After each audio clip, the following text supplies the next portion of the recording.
তোমার তো আলাদা ট্রেনিং হলো, সেটা হওয়ার পর তোমার কি মনে হচ্ছে কাজটা করতে পারবে? হ্যাঁ। এখানে কোনো জোর জারের কোনো ব্যাপার নেই তো, যে প্লেসমেন্ট নিতেই হবে বা কোনো ব্যাপার এসব কিছু নেই? আচ্ছা, মানে চারিদিকে কি বলতো, এখন অ্যাডভান্স অগ্রিম বিভিন্ন টাকা পয়সা চায় কাজের জন্য, তো কাজের জন্য কি টাকা পয়সা দেওয়া উচিত? না, দেওয়া উচিত নয়। তুমি কি অ্যাডভান্স কোনো অগ্রিম কোনো টাকা পয়সা দিয়েছো? আগে আগে কোনো টাকাই দিইনি, অ্যাডভান্স। সত্যি কথা বলো। সত্যি কথাই, কোনো দিইনি। সিকি টিকি তুমি তাও কি না। আচ্ছা আচ্ছা, টাকা পয়সা আগে দাওনি বা দেওয়া কি উচিত? না, একদমই না। দেওয়া উচিত না। আচ্ছা, তোমার তো নিশ্চয়ই তুমি ফিডব্যাক তুমি অলরেডি পেয়ে গেছো তোমার বন্ধুর কাছ থেকে, 1 বছরের এক্সপিরিয়েন্স সেইটা শুনেই আসছো। আচ্ছা, তুমি এখান থেকে ড্রেস সব কিছু পেয়েছো? কি পেয়েছো তো দেখাও। ও সমস্ত কিছুই দাদার হাতে পেয়েছে। ওকে, ঠিক আছে। আচ্ছা, তুমি যদি এইগুলো না পেতে তাহলে বিশ্বাস করতে?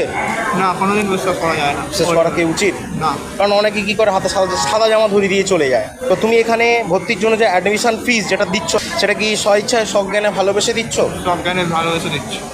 পুরোটা ইচ্ছে। স্বইচ্ছায়